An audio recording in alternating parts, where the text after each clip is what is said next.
Each year, Microsoft Research hosts hundreds of influential speakers from around the world, including leading scientists, renowned experts in technology, book authors, and leading academics, and makes videos of these lectures freely available.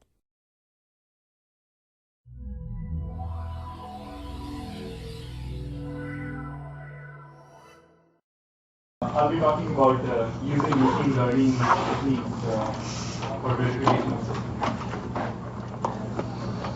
So we know that automated verification has a number of challenges, especially for software verification.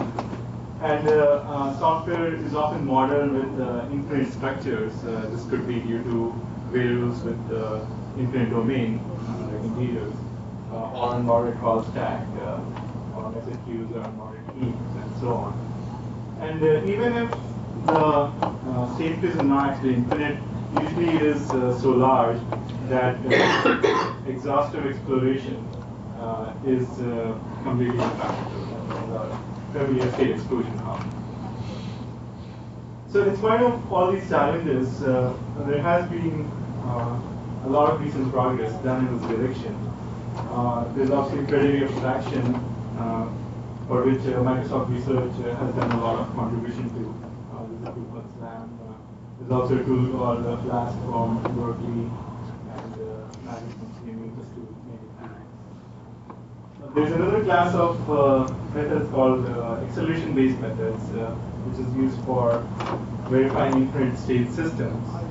And in this, the idea is you take a sequence of transitions and try to find the effect of its infinite iteration, whereby I will capture the entire region.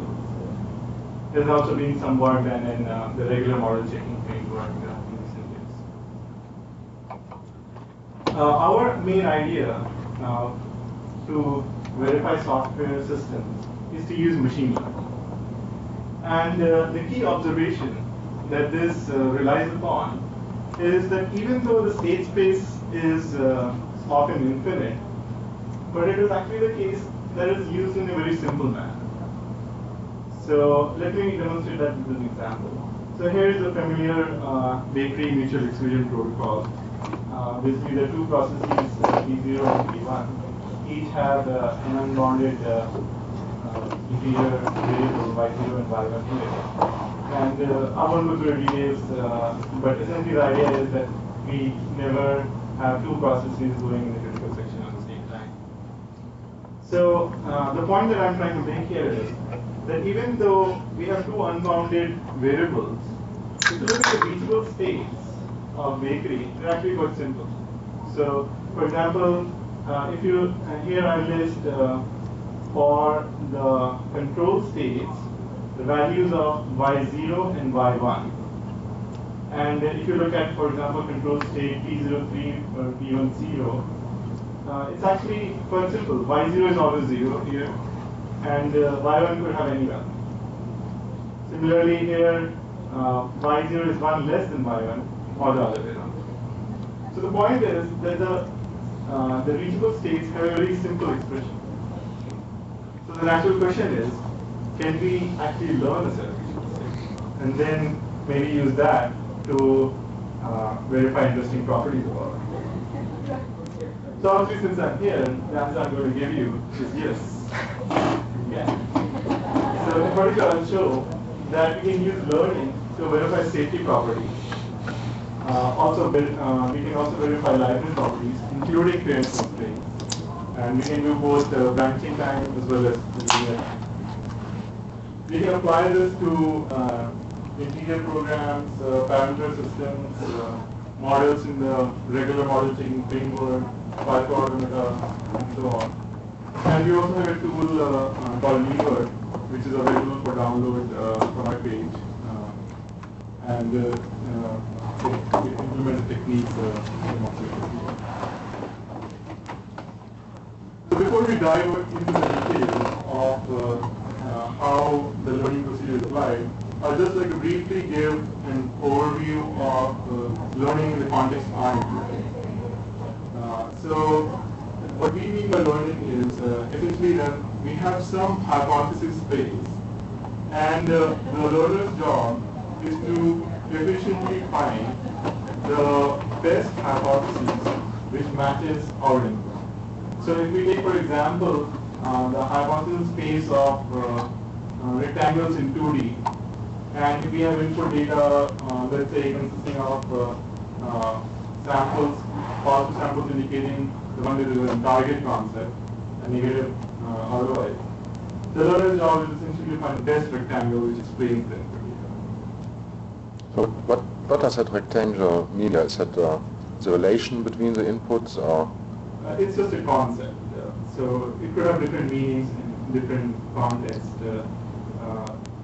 So basically we're saying that the possibilities are rectangles, and we want to find the one that best explains it. So learning is used in different frameworks. One framework is what is called the passive learning framework. In this, the learner is simply given examples of positive and negative data, and basically the learner is given increasingly larger samples of the data, and the hypotheses that it conjures up, it's required that eventually they stop changing, at which point it is said that it has learned the right target.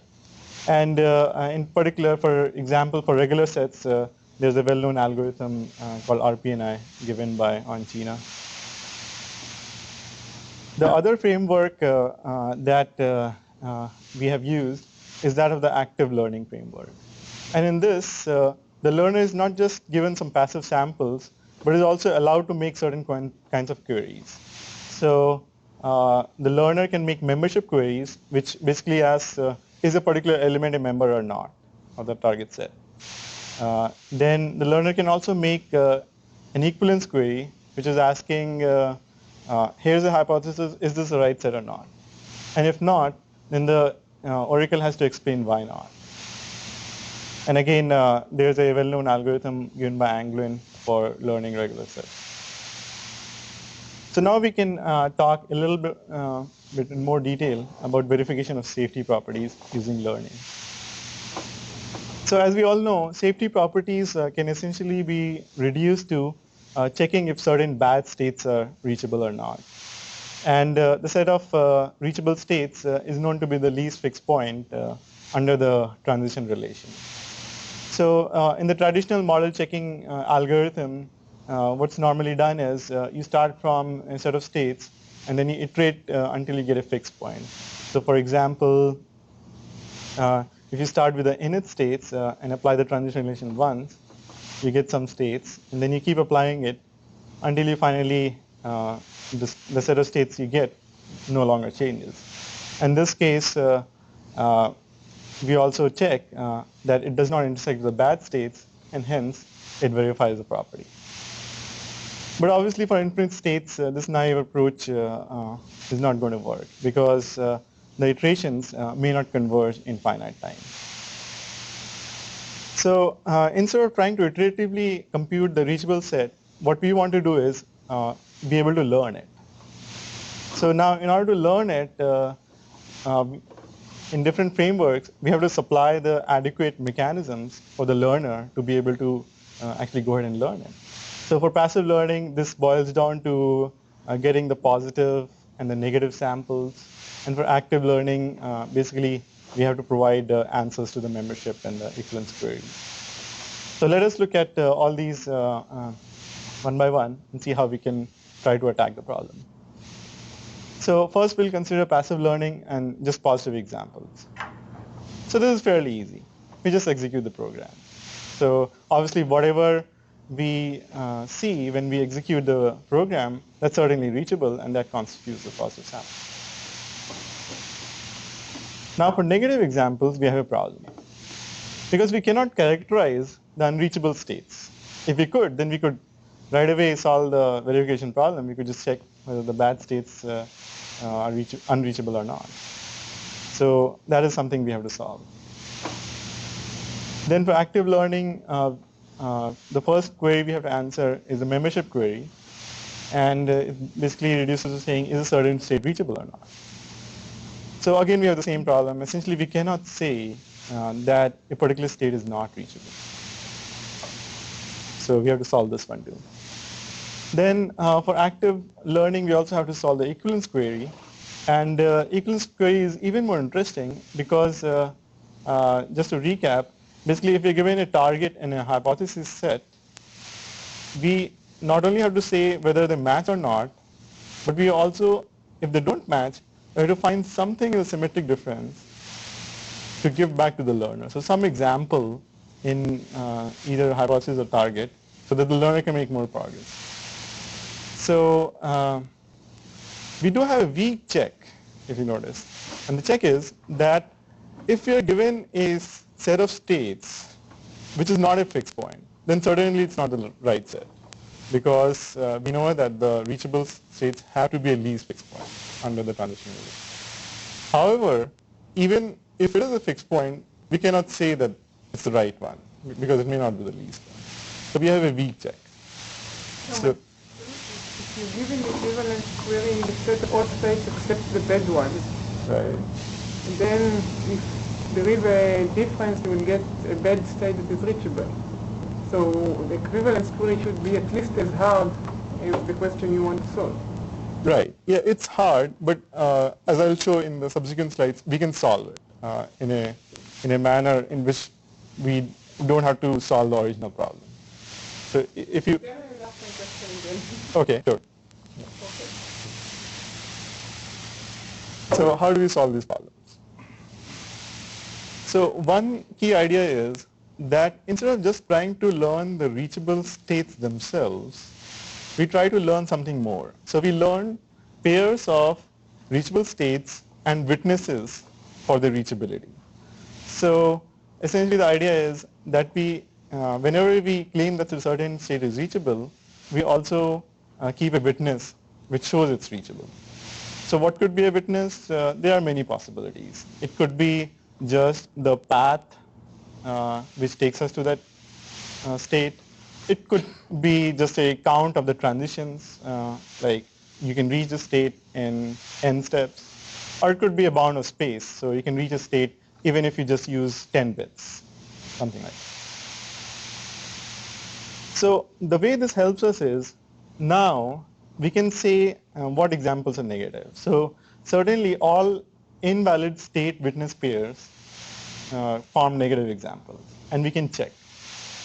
So similarly for membership query, if we are learning state witness pairs, now we have a way of answering the membership query. So given any such, yeah? But I thought the problem with the negative examples was you didn't know what an invalid state was. So an invalid pair seems like it would just be a valid state but a bad witness. Right, yeah. Or, still never going to get. Yeah, but how are you ever going to get the invalid states themselves? so the way we get invalid states, yeah. So the way we get is we keep track of the disabled transitions at any point. So as we explore, so suppose we randomly execute the system, we get to a particular state, and at that point there will be some transitions which are enabled and others which are disabled. So then the transition, if we were to take a disabled transition from that state, that would certainly be unreachable with that witness. With that particular witness? With that particular witness. Okay. Right. So that's. You might reach it. Yeah. Yeah. Right. Yeah. So membership query is again pretty straightforward. Now we can just check the validity of the witness. So one thing obviously we require is that the witness is finitely checkable. So then the equivalence query gets more interesting. So now if we recap, given a hypothesis L, we have to provide some element in a symmetric difference if it does not match. So as I said, we have a weak test, but we need to build up on that. And another key aspect is we need to be able to manipulate infinite states because now basically the learner can ask, here's a symbolic representation of a set of states, is this the right one? So we need some symbolic representation. So the basic properties that we need from our symbolic representations are that we want the set intersection and complementation to be computable. Emptiness should be decidable. And further, if the set is non-empty, we should be able to get some example from the non-empty set. And we also need the image under the transition relation to be computable. So one suitable representation is regular sets using finite automata, and that's the one we'll be focusing on. But there are others which will also work. But we need obviously a learning algorithm for those representations. So let us see now in more detail how the equivalence query can be answered. So let F be the transition relation lifted to the state witness pairs. Now, if you're given a hypothesis L, then there are a number of cases depending on, yeah? Explain what you mean by lifted to state. So normally the transition relation is just given to for the states. So given a set of states, you can compute its image under the transition relation. So basically what it means is that we can compute the set of states for which there exists some state in the original set from which you can reach this state. So lifting means that basically the witness should also be carried over. So we would say that the new set would also contain the right witnesses coming from the previous one. So there are various cases. The first case is that f of L minus L is not empty. So pictorially, if this is a hypothesis L, and we take the image f of L, there's something in f of L which is not in L. So clearly this is not the right set because it's not a fixed point. But how can we calculate something in the symmetric difference? So let's find something in f of L which is not in L and call it rho. We also find what element causes rho to be in f of L. So the rho is image of rho dash here. So now there are only two cases. Either rho is valid, in which case the learner missed it because if rho is valid, then he should have included it, and we can return that as something the learner can make progress upon. The other case is rho is not valid, but then rho dash can also cannot be valid either, because if it were, then rho would be valid. So in that case, we can say that rho dash is something that should not have been included in the hypothesis, and again give back to the learner. So that's the first case. The second case is that f of L is a proper subset of L. In this case, again, we find something in L which is not in f of L. And using standard fixed point theory, it's quite easy to show that any such rho cannot be part of the least fixed point. And hence we can return it to the learner. Can you explain again what f of L is? L is a set of states, and L is also f, and f of L is also a set of states. Yes, set of states and witnesses. So witnesses the learner have collected? The learner uses some algorithm to come up with these hypotheses. And different learning algorithms use different kind of schemes. So for example, in Angluin's L-star algorithm, the learner starts with the simplest possible explanation, which is just one state with either everything or nothing. Then it slowly builds upon that, and the teacher tells it that this is not the right one, and it will split it, and so on. So it depends on the learning algorithm how these hypotheses are posed. I'll show you an example later how one particular example works. So finally, the last case is when f of L is exactly equal to L. But as I said, this still may not be the least fixed point, but we still have a way out. What we do is we take the bad states and see if it intersects with our L, which is a fixed point now. So is the set of bad states also state witness pairs? What's that? The set of bad states is also a state witness pair. Yeah. So we can lift it by saying take any witness. So it takes the set of bad states with any witness possible. So then So we calculate the intersection and we pick any row. If there's an intersection, we pick any row. Then again, we can check the validity of the row. If it's valid, then we have found a valid path or a valid witness to something bad. So obviously the safety property is not verified. If it's invalid, then again we can return it to the learner saying, here's where you made the mistake. The other case is that the bad states may not intersect at all. And in that case also we are done, because basically that means we have found a fixed point which does not intersect with the bad states. So clearly the least fixed point is also not going to intersect. What do you mean by valid? Valid means basically that the witness actually leads to that state.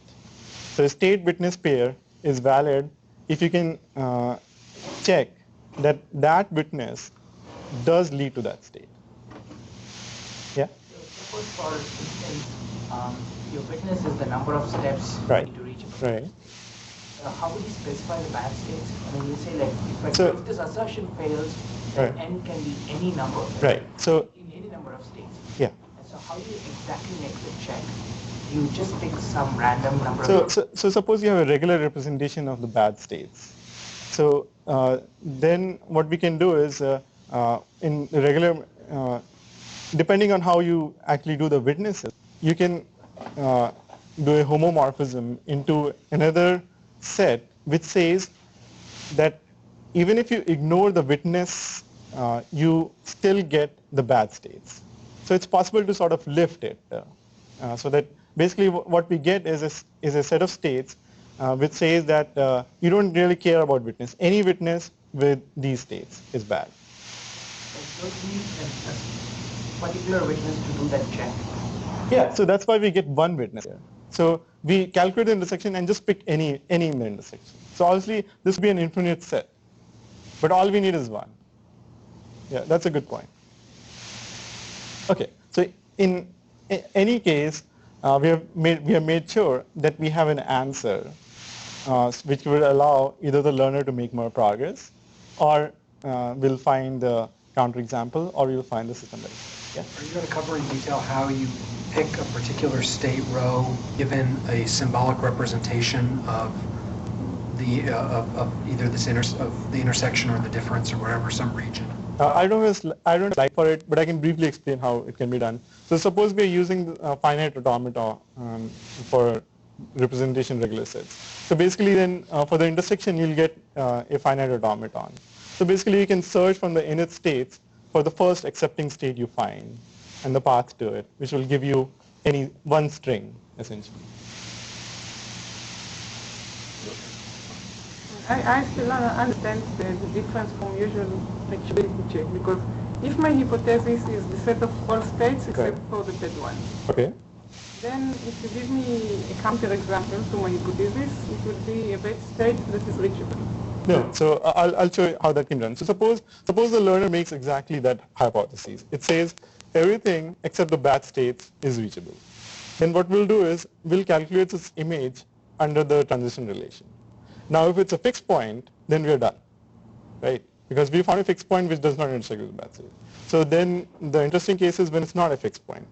Then it has to fall in one of these cases, right? So if it falls in this case, then again we can find something. Well, it can. It can only, if the hypothesis was it's everything except for the bad states, it can only be case 3, where No, it cannot be a fixed point, right? Right, but then if it grows, it's got to include at least one bad state. Because Sure. Sure. But for that case, if it's not a fixed point, we don't even need to check the bad states. We can get a counterexample in some other manner, essentially. So basically there are only 3 possibilities. Either f of L has something which L does not have. That's one possibility. So if that's not the case, then it has to be true that either f of L exactly matches L or it's actually smaller than L, right? So we have 3 possibilities which cover everything. So this is the first case, and this is the second case, and this is the last case. Right. So we basically check in this order. Okay. So we first check this case, and we are not even worrying about the bad states here. Okay. So the learning algorithm using guaranteed determining? Yeah. So the learning algorithm has, depending on obviously which framework we're using, for regular sets, if you're using Angluin's algorithm, it's guaranteed to terminate in polynomial number of membership and equivalence queries, and the polynomial is in the size of the target automaton. So obviously, your set has to be regular. I mean, if it's not regular, then you'll keep going on forever. But if it's a regular and it has n number of states, then you're guaranteed to terminate in some polynomial of n.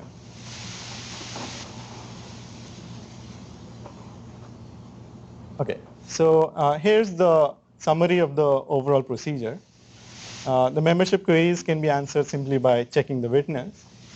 For the hypothesis, we first check whether it's a fixed point or not. If it's not, then we use the method I just described. Otherwise, we calculate the intersection with the unsafe region. If not, then the system is verified. If yes, then we just check the validity of the witness. If it is valid, then we have found a valid counterexample. Otherwise, we give it back to the root.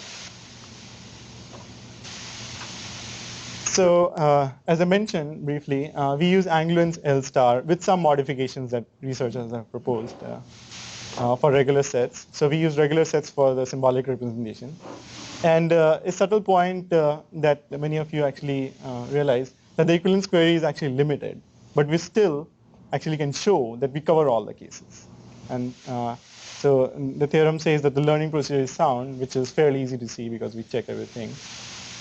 And however, the interesting thing is, if this state witness set is regular, it is also complete. And actually, all we need is that some over approximation is regular. So we can find some fixed point which is regular and does not intersect with the bad states. And we can verify. So this is very interesting because typically for infinite state systems, there are very few guarantees of completeness, and the guarantees are very restrictive. And in this, we have only regularity assumptions. And we have found that a number of, and a lot of practical examples actually are regular. Okay. So just to fix those ideas and how the learning actually proceeds, I'll briefly walk you through a simple example. In this, there are two control states, the Q0 and bad states. There's one unbounded integer variable called x, which is initialized to 0. And the system is very simple. All it does is it keeps adding 2 to x.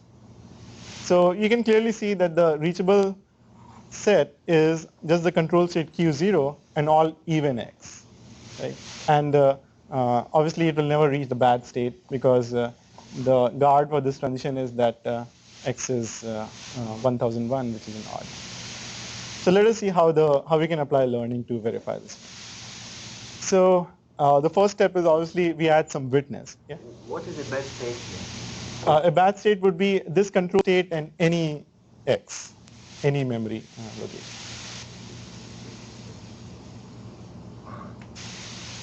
So the first step is obviously to add something so we can have a witness. In this particular case, let's choose just a count of the transitions. So we add a counter n, which is incremented every transition we take. Then for encoding, we use binary strings to encode the state. And this is actually very similar to the number decision diagrams that's used by Vogelard. In this encoding, basically the alphabet is 01 times 01. And for example, if you were to try to encode x equals 4, n equals 2 as a string, what we'll do is we'll have 3 letters. Each of these correspond to 1 letter. And I'll show how these are filled. So the first component will correspond to x. So it's reading 4 in binary starting from the left. So this is 001, that's 4 in binary. The second component of each letter will correspond to n. So this is 2 in binary, again reading from the left. And that makes the whole encoding. So this is standard encoding that's been used for integer systems. So let us see how the learner will actually try to come up with the reachable states. So the first thing that the learner comes up with is a very simple hypothesis. It says everything is reachable. So this is just one state accepting, and all combinations are accepted. All strings are accepted here.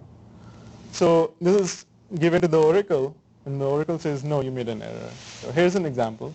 You said x equals 0, n equals 1 is reachable, but that's not true.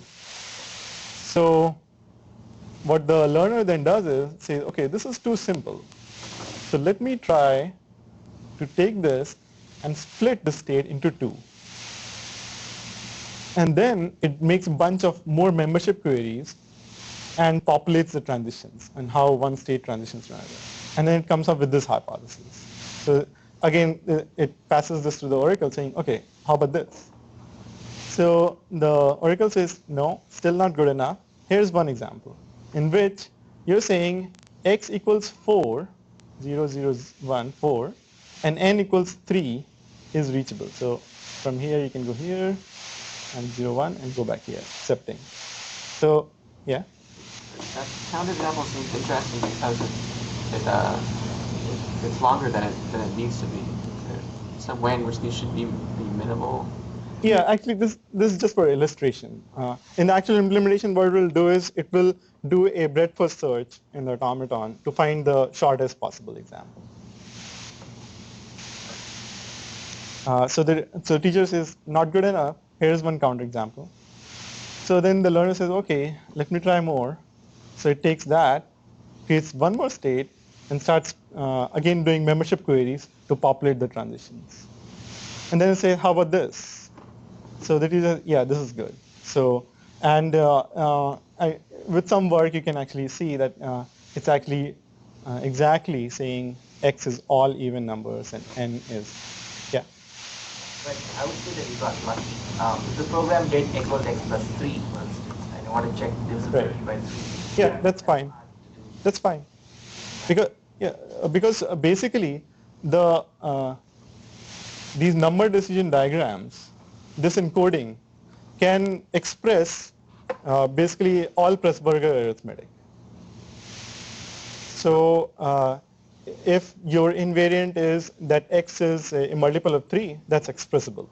So it will be a regular set. So we can find that.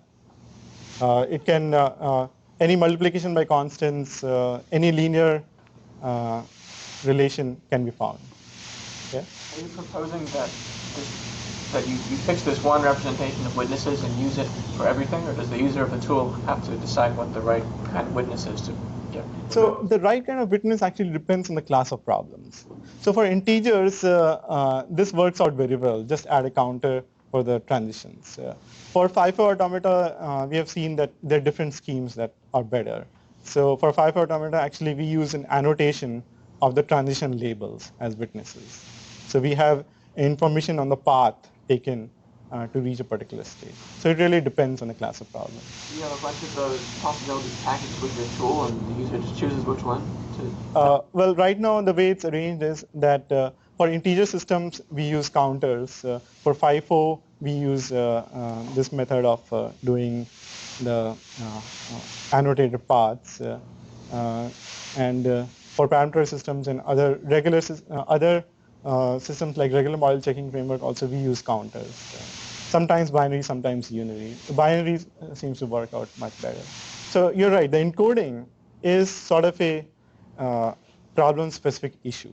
And you have to find the right encoding. A naive encoding might very well not be regular. So that's what I mean.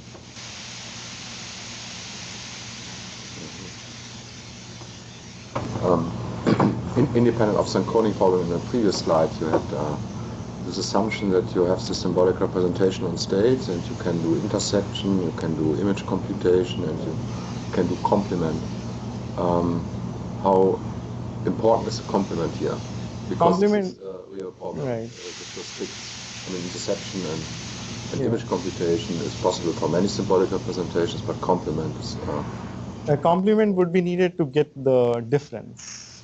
All right. So when you take the transition relation, and then you want to find f of L minus L, then you need to really complement L and then find the equation intersection. How important, I can't judge that right now, how important is that? If you wouldn't have complements, then the entire approach anymore, or it's all about that? At least the approach that I have presented may not be immediately applicable. So it might be possible to come up with maybe some other method of being able to answer the equivalence queries. I can't be sure of that. But the method that I just presented would not be directly applicable. Okay, so just one more observation about our example. Notice that if we were to give this example to predicate abstraction, it typically will not be able to get the right invariant. Usually what will happen is first we'll start with no predicates and it will say the batch state are reachable. We'll add the predicate x equals 1001, then we'll still get something x equals 999 and so on. So this demonstrates that sometimes learning can be very effective. So that was, yeah? So you said in practice, for most, in practice, since you can always come up with a fixed point which is regular. For a lot of practical systems, we found that there is, the fixed point is regular. Like for bakery, it's regular. I have, towards the end, I have a whole bunch of examples I can show for which this terminates in like a matter of seconds. So you have a intuition as to which system or to find the regular over approximation? It really depends on the encoding. The key idea is that basically most systems are not very complicated, right? So if you have the right encoding, you should be able to capture, you know, the system. I mean, you may not necessarily be able to capture always, but the idea is that regular sets are quite expressive, and the hope is that for a lot of practical systems, with the right encoding, you'll be able to capture. So that obviously depends on empirical evidence on how good it is. But we have seen for integer systems, it's usually regular. Yeah? The comparison with predicate abstraction seems sort of unfair because you're basically giving the right abstraction of the problem by your choice of the witness scheme. No, actually we're not. So witness is just saying, just go with the count of transitions. There's no human input required to set that for a whole class of systems, right? So we can say, here are the integer programs. We use this learning method in which the count of the witness is simply the count of transitions. That's all. So nothing works for all integer programming, but there might be some witnesses that do. So it's not a fundamental difference. Sure. Yeah. True. Yeah.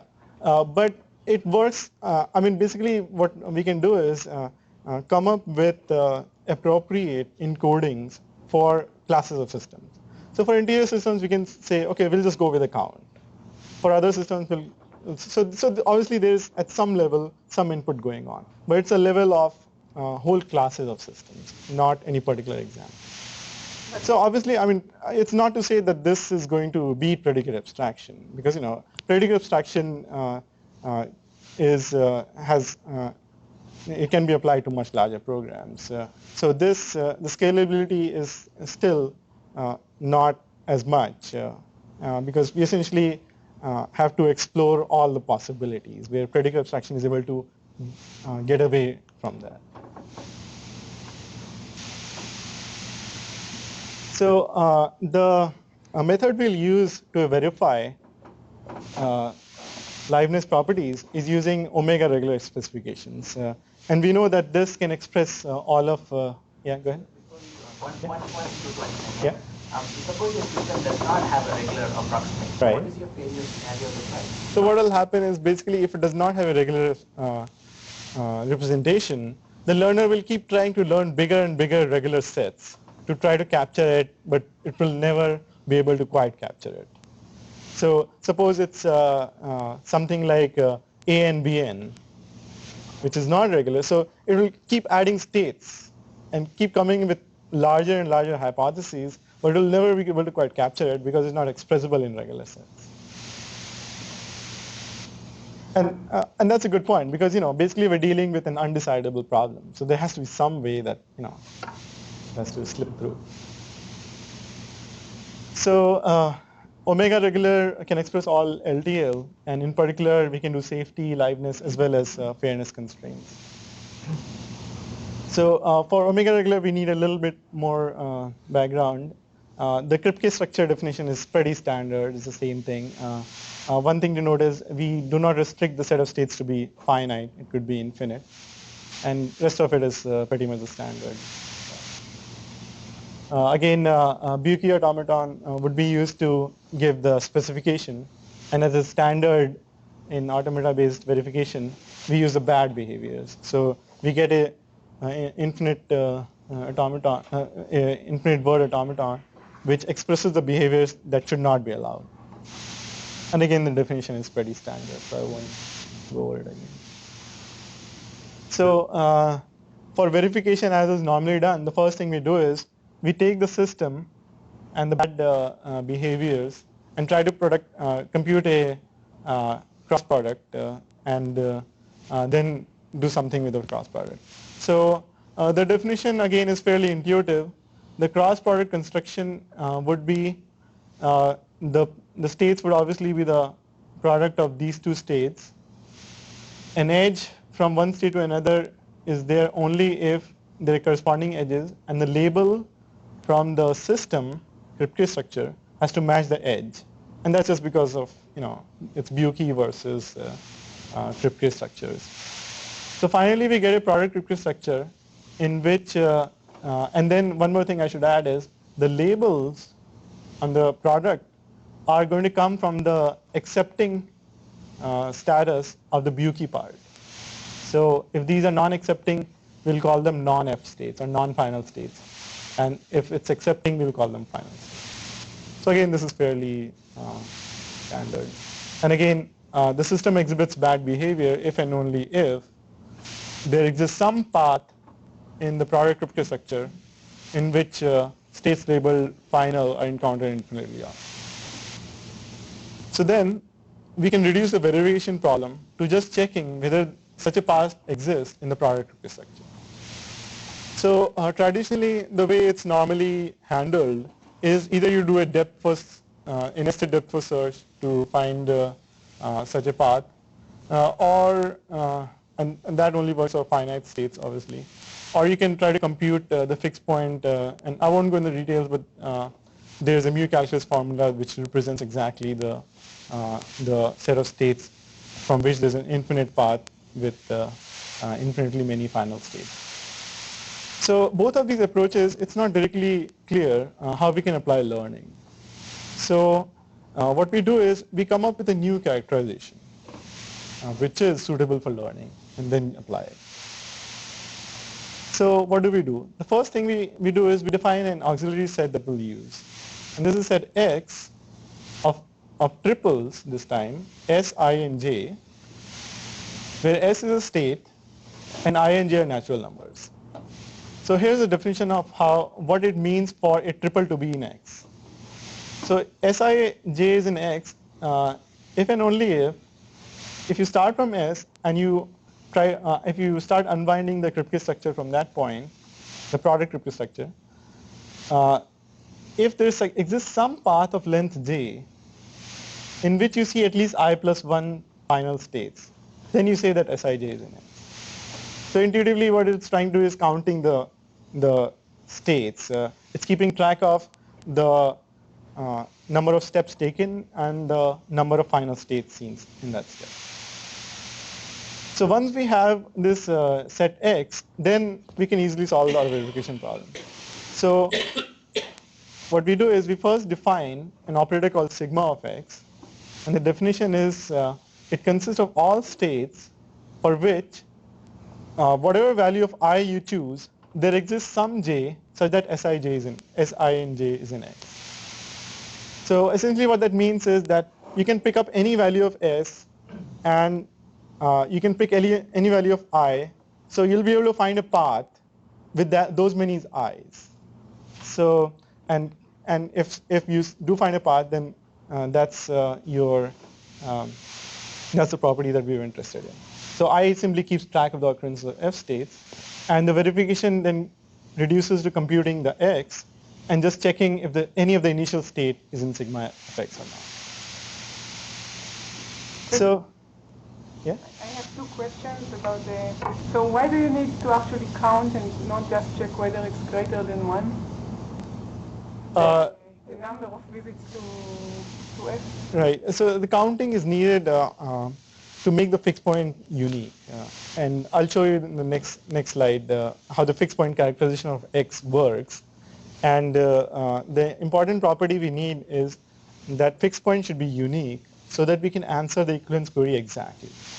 Because we don't have that wiggle room that we had in safety, in which we could do away with any over approximation also. As it is now, it is like the fixed point expression you showed us, and J is the iteration in which you get inside the internal fixed point, and then the question about membership is like the external fixed point. I'm not sure what you mean by external fixed point. So it has a least fixed point. Right. Oh, okay. There's a little different way of looking at it. Basically, here we're no longer just computing the reachable states. What we really want is the set of states for which there's an infinite path exhibiting infinite number of final states. So what we have to show is that if we come up with this set of states, we need basically to be able to show from there that there does exist some path with infinite number of states. So we do need to keep track of how many final states will you visit from this, starting from this state. So to apply learning, we have to first come up with a fixed point characterization, and the answer is actually related with this. Basically, the reason why we need both I and j counters is because we need this fixed point to be unique, which I'll show in a moment what the fixed point means. So basically, we say that x is a fixed point of a function gamma, and given a set y, we define gamma of y as follows. So here I've just taken a part of the transition system. This is not the whole thing. It's not total or anything, but just for illustration. So here we have two f states and two non-f states. So the first thing you do for gamma of y is you say that all states which are final are definitely in gamma y, with I counter to be 0. So we say S2 0 and any value of j is in gamma y. Similarly S4 0, any value of j is in gamma y. Then if you have some y and some Sij is in, actually this should be y. If some Sij is in y and there is an f state S dash which goes to S, then we also include S dash. But we also increment I. So for example, let's take this. Let's suppose that y included S4, 0, and all values of j. So then we know that S2 can go to S4, and this is also a final state. So we add S2 also, but we increment both I and j counters. And intuitively what it means is that we took one step backwards, we saw a final state, we also have to increment I and as well as j. Then the last step is, if Sij is in y and a non-f state goes to S, then we still increment j, but we do not increment I. So for example, S1 can go to S2, and let's suppose that y had S2, 0, and all j's. So we go ahead and increment the j values, so we can only have j going from 1 through infinity. But for the y value, we do not increment it. And basically that's because we did not see the final state. So, I mean, briefly the intuition is that I is keeping track of the final states and j is keeping track of the step state so far. So once we have this fixed point characterization, the procedure used is essentially the same as before. We use membership queries for Sij are answered simply by simulating. So again, sort of a very imprecise way of looking at it would be that I and J are sort of the witnesses here for some property, and that enables us to answer the membership query. Then again, the equivalence query is going to come from a fixed point using the same method. But here, an important property we need is that the fixed point is unique. And I won't go into the details of how we can show that it's unique, but we have a paper, and if anybody is interested, I can give a pointer to that, in which can actually prove that it's actually unique. So the reason it's important is because now we need the exact equivalence query. So if the fixed point is unique, then we can do that. So here's the overall procedure. The membership is similar. Hypothesis, the equivalence oracle simply needs to check the fixed point now. And once you get the fixed point, you apply the sigma operator. If any initial state is in sigma of L, then the system is incorrect, because that means it showed some bad behavior. Otherwise, it's correct. So again, verification procedure is sound. And again, if the fixed point is regular, it's also complete.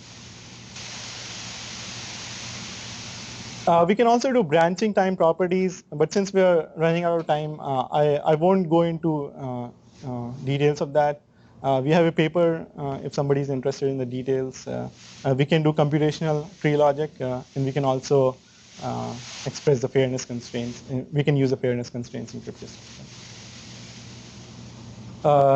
Finally, I'll briefly talk about the implementation and the examples that we have analyzed.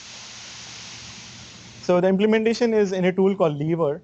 The main pieces of the tool are, there's a verification engine which gets the input program and processes it. It creates a membership and equivalence oracle depending on the transition relation and so on. We have an implementation of Angluin's L-star algorithm plus some enhancements that later researchers have come up with. For automata representation, we use the Mona package, which actually uses BDDs to store the transition relation, so it's quite compact. Then some of the examples that we have tried, and these are some examples that have been taken from the literature on infinite state system verification. Some of these are cache coherence, other are like some mutual exclusion and so on. The property here I'm verifying is a simple safety property. And just for a sort of preliminary comparison, I'm listing the numbers for our tool versus another tool that's quite popular in the infinite state community, which is FAST from France. And the important thing to note is that the numbers are actually quite comparable. Sometimes we do better, sometimes the other tool does better. But a thing to note is that we actually have guarantees that as long as our fixed point is regular, we'll find it. Whereas the other tool does not have such guarantees. And just to show that, I included one example in which FAST does not converge, but the learning method is able to find the solution for you. Yeah? In general, how big is the automata? These are not very big examples. I would say that these would be probably like 50 to 75 states in the final automaton.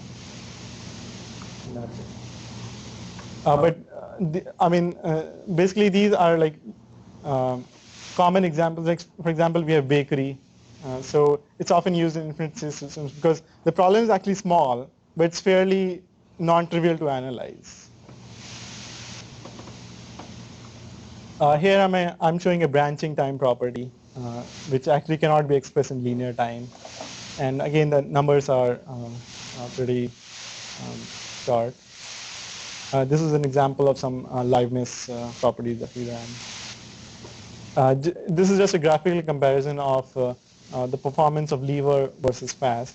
So higher values indicate that Lever did better, and 1 indicates that it's exactly the same. So it's spread about evenly. This is the example. I just put 1,000 for the case where the other tool did not work. But again, the important thing to note is that we have those completeness guarantees. So I'll briefly just mention the related work. So as I said before, there's the acceleration-based methods, tools like FAST, LASH, and T-Rex. But the limitation is that only certain kinds of transitions can be accelerated. And even if you can accelerate all the transitions, it is known that there may be a regular set which cannot be computed using finite set of accelerations.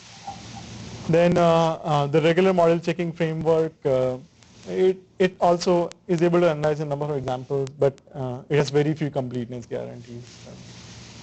Then we have the approach of widening, but again, usually there are no completeness guarantees. Finally, there's the predicate abstraction doesn't directly compare to our case because it's a slightly different domain. But predicate abstraction does scale better. It's applied to larger software programs. But again, using the learning method, we can do other things apart from safety. And as I demonstrated in one example, sometimes the learning is able to find the invariant very shortly. Yeah? Has been some work on Liveness properties with predicate abstraction? I'm aware of some work using generalized model checking. Is that what you're referring to, or? There's a paper by Andre. And that's Podel.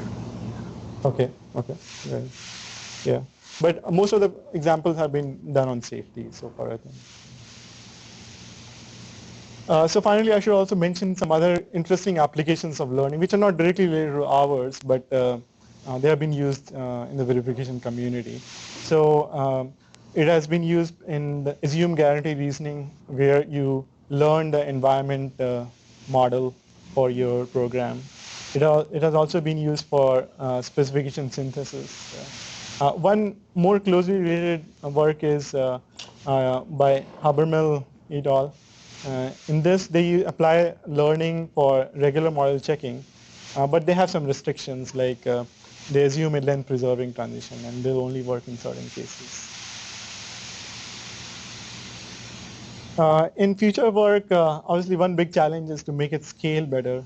And I think maybe one possibility is to combine it with some ideas from predicate abstraction.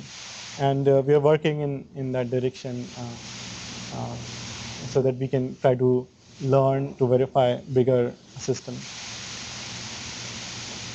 Finally, in conclusion, I've shown that learning can be used effectively to verify both the safety as well as liveness properties.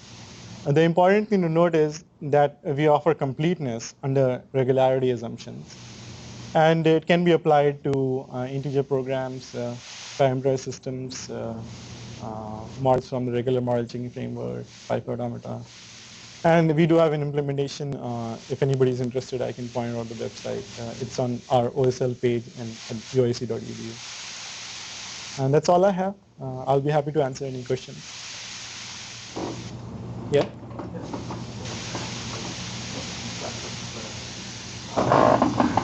Can I ask? What does it mean for the fixed point to be unique? This is the concept. So usually when we talk about fixed points, there could be many fixed points. So fixed point basically means that if you apply the transition relation, it doesn't change. So there could be more than one of those, right? And often for, if you don't have any restrictions, there are.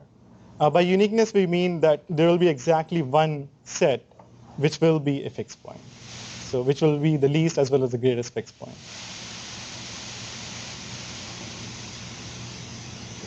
What's the greatest bottleneck to scaling? Right now, the greatest bottleneck to scaling is when we answer the membership queries, we basically have to simulate up to so many number of steps. And basically that starts exploding. So if your regular set is so large that in order to learn it, you have to basically query strings which are very long, then it starts, the time taken to verify those gets too much. We have some optimizations in which we try to sort of cache results for a number of steps and then try to answer it, but then we have memories trade-off and so on. Here, let's thank the speaker. So, I'll find you here after tomorrow afternoon. So if you have more questions or want to talk, then let me know.